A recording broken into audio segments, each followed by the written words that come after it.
ജെറമിയായുടെ പുസ്തകത്തിൽ നിന്നുള്ള വായന. അധ്യായം 4. കർത്താവ് അരുളി ചെയ്യുന്നു, ഇസ്രായേലേ, നീ തിരിച്ചു വരാൻ ആഗ്രഹിക്കുന്നെങ്കിൽ എൻ്റെ അടുത്തേക്ക് വരിക. എൻ്റെ സന്നിധിയിൽ നിന്ന് മ്ലേച്ഛത നീക്കിക്കളയുകയും വഴിതെറ്റി പോകാതിരിക്കുകയും ജീവിക്കുന്നവനായ കർത്താവിൻ്റെ നാമത്തിൽ പരമാർത്ഥമായും നീതിയായും സത്യസന്ധമായും ശപഥം ചെയ്യുകയും ചെയ്താൽ ജനതകൾ പരസ്പരം അവിടുത്തെ നാമത്തിൽ അനുഗ്രഹിക്കും. കർത്താവിലായിരിക്കും അവരുടെ മഹത്വം. യൂദയായിലെയും ജെറുസലേമിലെയും നിവാസികളോട് കർത്താവ് അരുളി ചെയ്യുന്നു, നിങ്ങളുടെ തരിശുഭൂമി ഉഴുതുമറിക്കുവിൻ, മുള്ളുകൾക്കിടയിൽ വിത്ത് വിതയ്ക്കരുത്. യൂദാ നിവാസികളെ, ജെറുസലേം പൗരന്മാരെ, കർത്താവിനായി നിങ്ങളെ തന്നെ പരിച്ഛേദനം ചെയ്യുവിൻ, ഹൃദയപരിച്ഛേദനം സ്വീകരിക്കുവിൻ. അല്ലെങ്കിൽ നിങ്ങളുടെ ദുഷ്കൃത്യങ്ങൾ നിമിത്തം എൻ്റെ കോപം അഗ്നി പോലെ ജ്വലിക്കും, അത് ശമിപ്പിക്കാൻ ആർക്കും സാധിക്കുകയില്ല. വടക്ക് നിന്ന് ഭീഷണി. യൂദയായിൽ വിളിച്ചു പറയുവേൻ, ജെറുസലേമിൽ പ്രഘോഷിക്കുവേൻ, കാഹളമൂതി ദേശത്തെങ്ങും വിളംബരം ചെയ്യുവേൻ. ഒരുമിച്ച് കൂടി സുരക്ഷിതമായ പട്ടണങ്ങളിലേക്ക് ഓടുവേൻ എന്ന് ഉച്ചത്തിൽ വിളിച്ചു പറയുവേൻ. സിയോനിലേക്കുള്ള വഴി അടയാളപ്പെടുത്തുവേൻ. അഭയം തേടി ഓടുവേൻ, മടിച്ചു നിൽക്കരുത്. തിന്മയും ഭീകരനാശവും മടക്ക് നിന്ന് ഞാൻ കൊണ്ടുവരുന്നു. കുറ്റിക്കാടുകളിൽ നിന്ന് സിംഹം പുറത്തിറങ്ങിയിട്ടുണ്ട്. ജനതകളുടെ സംഹാരകൻ സുസങ്കേതത്തിൽ നിന്ന് പുറപ്പെട്ടിട്ടുണ്ട്. അവൻ നിന്റെ ദേശം ശൂന്യമാക്കും, നിന്റെ നഗരങ്ങൾ വിജനമായ നാശകൂമ്പാരമാക്കും. ആകയാൽ നിങ്ങൾ ചാക്കൊടുത്ത് കരയുവേൻ, നിലവിളിക്കുവേൻ. കർത്താവിൻ്റെ ഉഗ്രകോപം നമ്മിൽ നിന്ന് അകന്നിട്ടില്ല.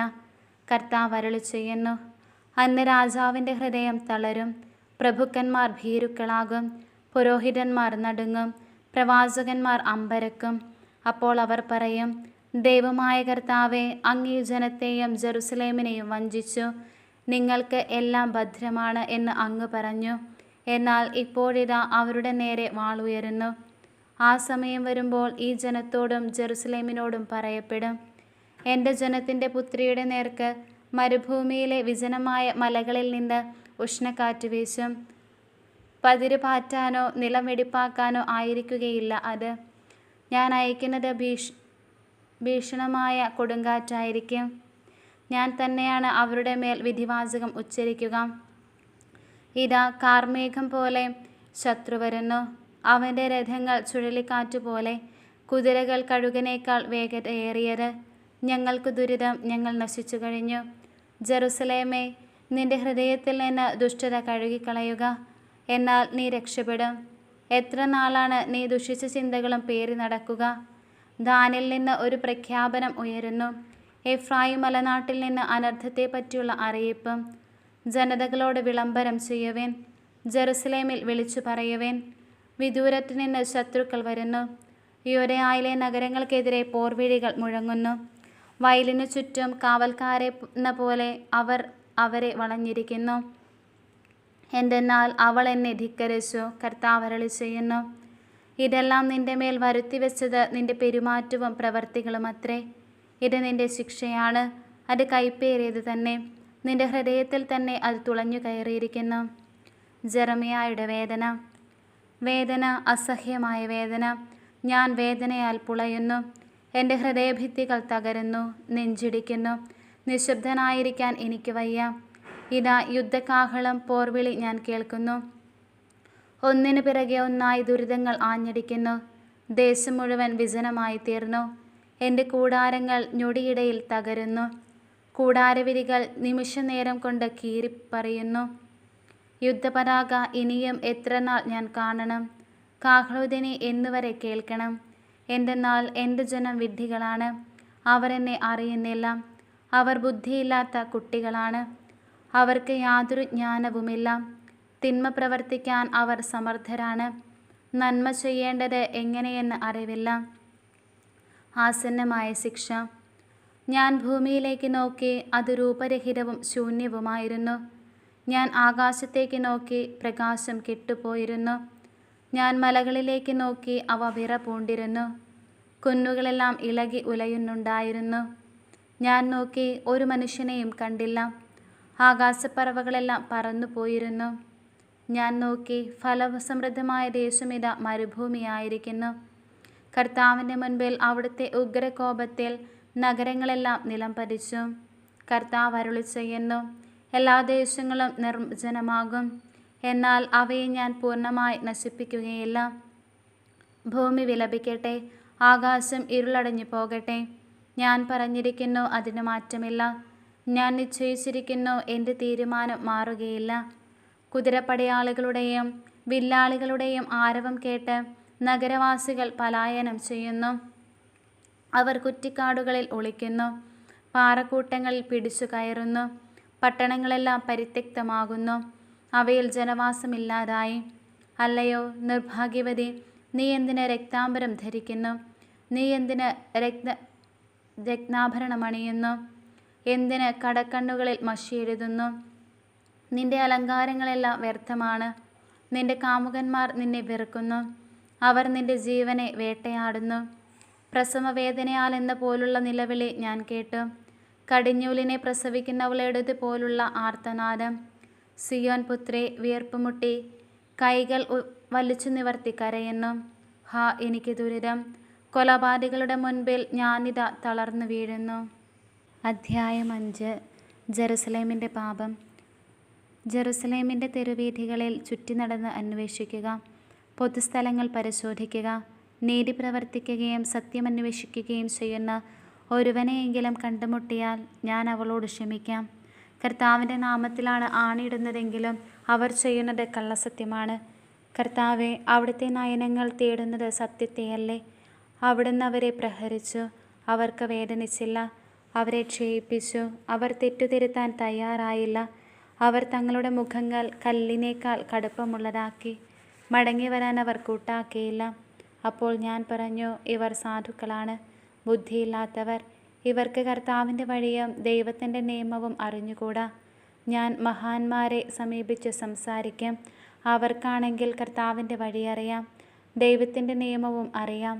എന്നാൽ അവരെല്ലാവരും ഒന്നുപോലെ തങ്ങളുടെ നുകം തകർത്തിരുന്നു, കെട്ടുകൾ പൊട്ടിച്ചിരുന്നു. അതുകൊണ്ട് കാട്ടിൽ നിന്ന് സിംഹം വന്ന് അവരെ കൊല്ലും, മരുഭൂമിയിൽ നിന്ന് ചെന്നായ് വന്ന് അവരെ നശിപ്പിക്കും. പുള്ളിപ്പുലി അവരുടെ പട്ടണങ്ങൾക്ക് ചുറ്റും പതിയിരിക്കുന്നു, പുറത്തിറങ്ങുന്നവനെ അത് പിച്ചു ചീന്തും. എന്തെന്നാൽ അവരുടെ കുറ്റങ്ങൾ നിരവധിയാണ്, അവരുടെ അവിശ്വസ്തത നിസ്സീമമാണ്. ഞാൻ നിന്നോട് എങ്ങനെ ക്ഷമിക്കും? നിന്റെ മക്കൾ എന്നെ ഉപേക്ഷിച്ചു, ദൈവമല്ലാത്ത ദേവന്മാരെ കൊണ്ട് അവർ ആണയിട്ടു. ഞാൻ അവർക്ക് വയറു നിറയെ ഭക്ഷണം നൽകി, അവരാകട്ടെ വ്യഭിചാരത്തിൽ മുഴുകി.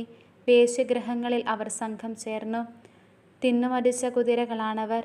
അയൽക്കാരൻ്റെ ഭാര്യയ്ക്ക് വേണ്ടി അവർ ഘോഷാരവം മുഴക്കുന്നു. ഈ പ്രവർത്തികൾക്ക് അവരെ ഞാൻ ശിക്ഷിക്കേണ്ടതല്ലേ? ഇത്തരമൊരു ജനതയോട് ഞാൻ പ്രതികാരം ചെയ്യേണ്ടതല്ലേ? കർത്താവ് ചോദിക്കുന്നു. അവളുടെ മുന്തിരിത്തോട്ടത്തിൽ കടന്ന് നാശം ചെയ്യുവേൻ, എന്നാൽ പാടെ നശിപ്പിക്കരുത്. അവളുടെ കമ്പുകൾ മുറിച്ചു കളയുവേൻ, അവയൊന്നും കർത്താവിൻ്റേതല്ല. ഇസ്രായേൽ ഭവനവും യൂദാ ഭവനവും എന്നെ തീർത്തു വഞ്ചിച്ചു, കർത്താവ് അരുളിച്ചെയ്യുന്നു. അവർ കർത്താവിനെ പരിത്യജിച്ചു. അവർ പറഞ്ഞു, അവിടുന്ന് ഒന്നുമല്ല, ഞങ്ങൾക്ക് യാതൊരു തിന്മയും സംഭവിക്കുകയില്ല. യുദ്ധമോ പട്ടിണിയോ ഞങ്ങൾക്ക് അനുഭവിക്കേണ്ടി വരികയില്ല.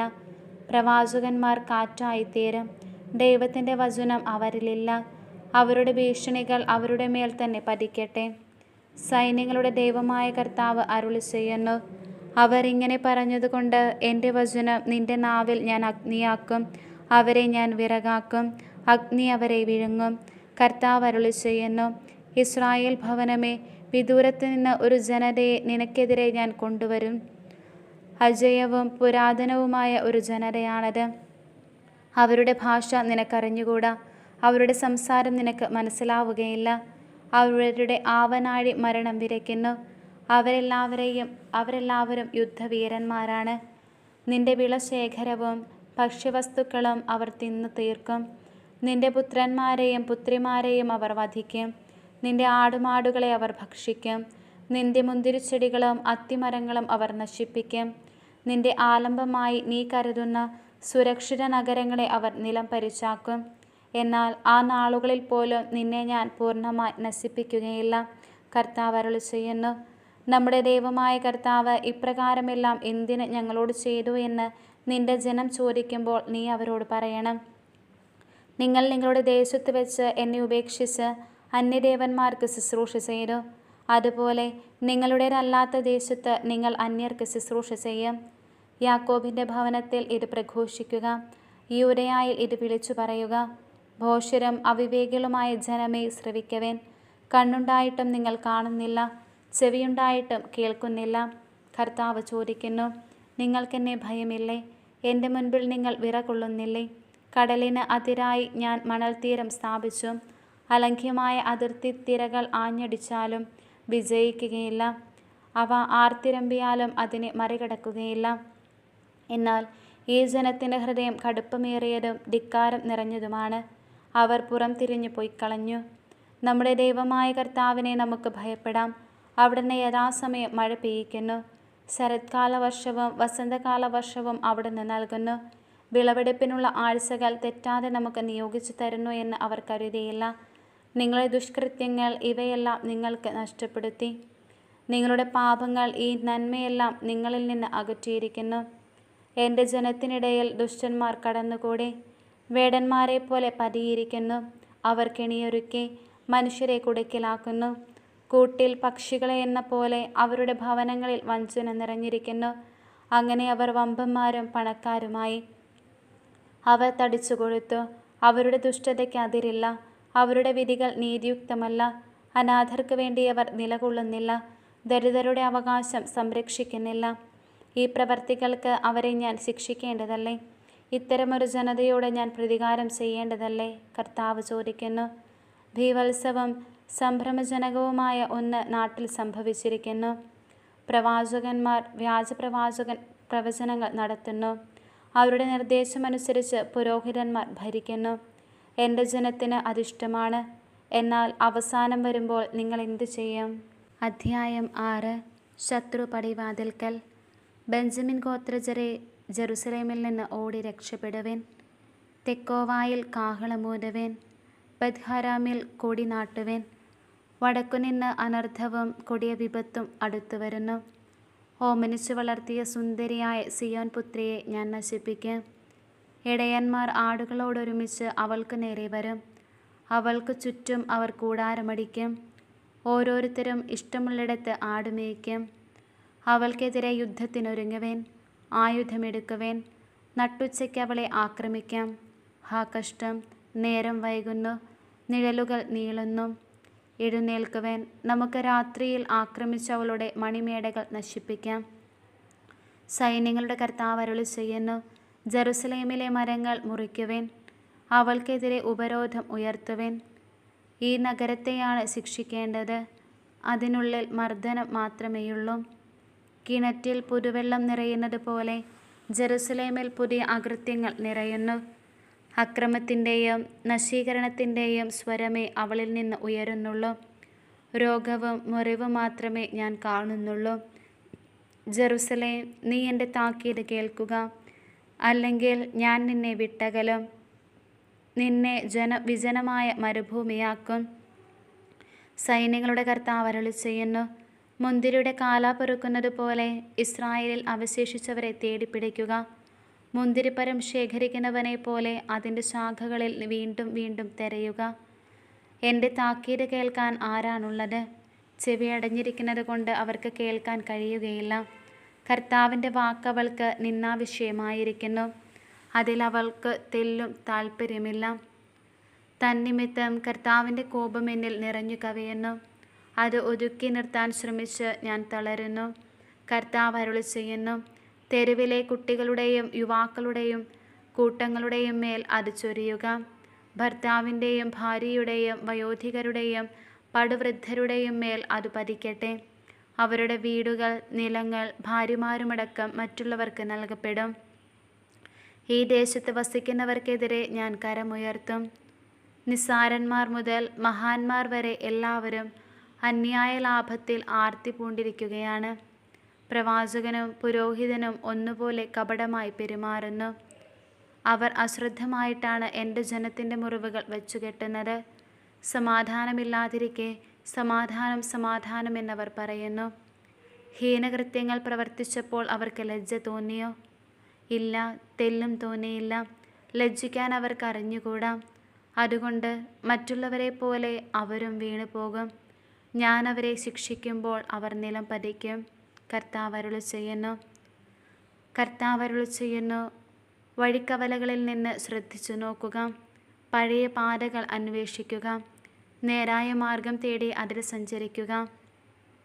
അപ്പോൾ നിങ്ങൾ വിശ്രാന്തിയടയും. എന്നാൽ ഞങ്ങൾക്ക് ആ മാർഗം വേണ്ടെന്നവർ പറഞ്ഞു. ഞാൻ നിനക്കു വേണ്ടി കാവൽക്കാരെ നിയമിച്ചു, കാഹളത്തിന് ചെവിയോർക്കുക എന്ന് പറയുകയും ചെയ്തു. എന്നാൽ ഞങ്ങൾ ചെവിയോർക്കുകയില്ല എന്ന് അവർ പറഞ്ഞു. ആകയാൽ ജനതകളെ കേൾക്കുവേൻ, ജനസമൂഹങ്ങളെ മനസ്സിലാക്കുവേൻ, അവർക്ക് സംഭവിക്കാൻ പോകുന്നത് ശ്രദ്ധിക്കുവേൻ. അല്ലയോ ഭൂമി, കേട്ടാലും. ഈ ജനത്തിൻ്റെ കുതന്ത്രങ്ങൾക്ക് പ്രതിഫലമായി ഞാൻ അവരുടെ മേൽ അനർത്ഥം വരുത്തും. അവർ എൻ്റെ വാക്ക് ചെവിക്കൊണ്ടില്ല, എൻ്റെ നിയമം അനുസരിച്ചുമില്ല. ഷേബായിൽ നിന്ന് കുന്തിരിക്കവും വിദൂരദേശത്തു നിന്ന് കർപ്പൂരവും എനിക്ക് കൊണ്ടുവരുന്നതെന്തിന്? നിങ്ങളുടെ ദഹനബലികൾ എനിക്ക് സ്വീകാര്യമല്ല, നിങ്ങളുടെ കാഴ്ചകൾ എനിക്ക് പ്രീതികരമല്ല. കർത്താവ് അരുളിച്ചെയ്യുന്നു, ഈ ജനത്തിന് മുൻപിൽ ഞാൻ പ്രതിബന്ധങ്ങൾ സ്ഥാപിക്കും. അവർ തട്ടിവീഴും, അപ്പനും മകനും ഒന്നുപോലെ മറിഞ്ഞു വീഴും, അയൽക്കാരന് കൂട്ടുകാരനും നശിക്കും. കർത്താവ് അരുളിച്ചെയ്യുന്നു, ഇതാ വടക്ക് നിന്നൊരു ജനത വരുന്നു, ഭൂമിയുടെ അറ്റത്തു നിന്ന് ഒരു വൻശക്തി ഇളകിയിട്ടുണ്ട്. അവർ വില്ലും കുന്തവും കൈകളിലേന്തിയിരിക്കുന്നു. അവർ കരുണയില്ലാത്ത കഠിനഹൃദയരാണ്. അവരുടെ ആരവം അലയാഴിയുടേതിന് തുല്യം. കുതിരപ്പുറത്താണ് അവർ വരുന്നത്. സിയോൻ പുത്രി, അവർ നിനക്കെതിരെ യുദ്ധത്തിനൊരുങ്ങി അണിയായി വരുന്നു. ഞങ്ങൾ ആ വാർത്ത കേട്ടു, ഞങ്ങളുടെ കരങ്ങൾ തളരുന്നു. ഈറ്റുനോവ സ്ത്രീയെ എന്ന പോലെ കഠിനവേദന ഞങ്ങളെ പിടികൂടിയിരിക്കുന്നു. നിങ്ങൾ വയലിലിറങ്ങുകയോ വഴിയിലൂടെ നടക്കുകയോ അരുത്. ശത്രുവിൻ്റെ വാൾ അവിടെയുണ്ട്, എല്ലായിടത്തും ഭീകരാവസ്ഥയാണ്. എൻ്റെ ജനത്തിൻ്റെ പുത്രി, നീ ചാക്കുടുത്ത് ചാരത്തിൽ ഉരുളുക. ഏകജാതനെക്കുറിച്ചെന്ന പോലെ ഉള്ളുരുകി കരയുക. ഇതാ വിനാശകൻ നമ്മുടെ നേരെ വന്നു കഴിഞ്ഞു. എൻ്റെ ജനത്തിൻ്റെ മാറ്റുരച്ചു നോക്കി അവരുടെ മാർഗം മനസ്സിലാക്കുന്നതിന് ഞാൻ നിന്നെ സംശോധകനായി നിയോഗിച്ചിരിക്കുന്നു. അവർ പയറ്റിത്തെളിഞ്ഞ കലാപകാരികളാണ്.